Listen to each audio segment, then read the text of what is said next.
changes, that's fine.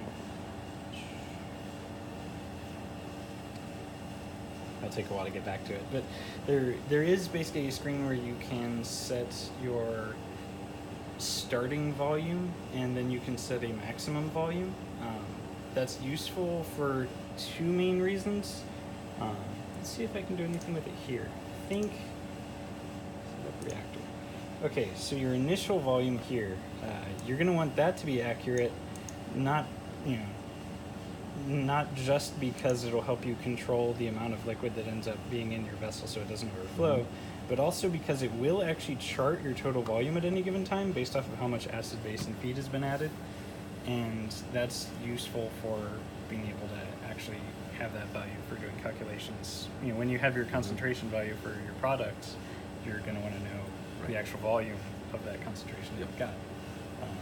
So then you can also set your minimum volume and your maximum volume. You know what's Brutto?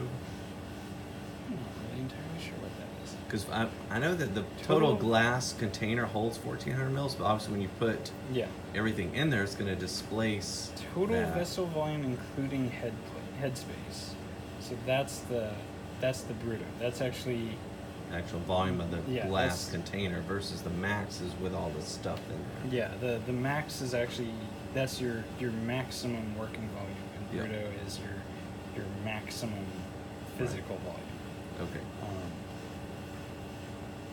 Yeah. So we should probably, we can probably calculate that based on you put in, say, 1,200 mils and see if it displaces, if it goes, just keep adding till you get to the top. Yeah, and you can input whatever functions and things you want here for it to do different things at different volumes, but you can also just hit this.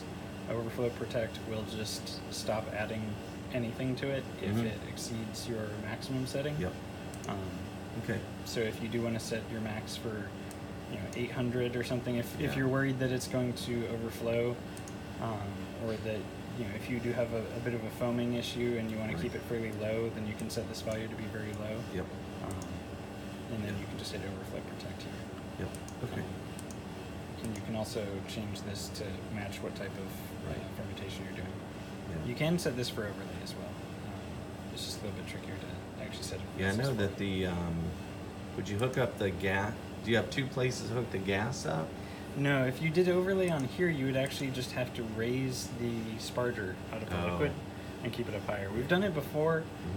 It does, it works. It's, just a very rudimentary way of doing it. That is the key difference between the DOS box, is it has two separate dedicated lines for overlay and submerged gassing. And you could even do two different gases, one overlaid, one submerged. You could do a much more complex gassing method that way. Okay. So.